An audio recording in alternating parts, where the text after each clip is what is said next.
I want to join my colleagues in opposition to H.R. 1459.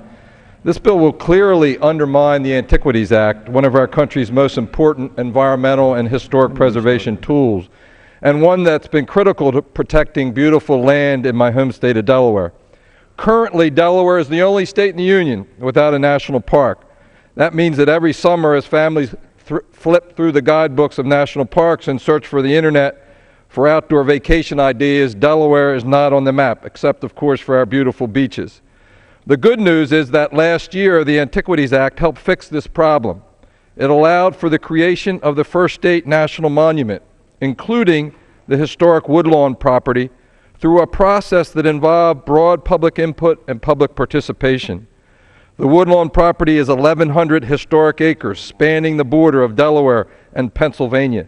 It had been privately owned and used for public recreation for over 100 years and was about to be sold, potentially leading to extensive residential development.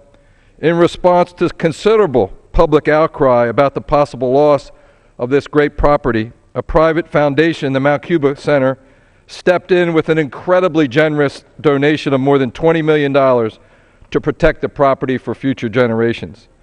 Given the various limitations related to the management and transfer of the property, the Antiquities Act provided the right path for us to move quickly with plenty of public input to ensure that the monument effectively represented our community's goals.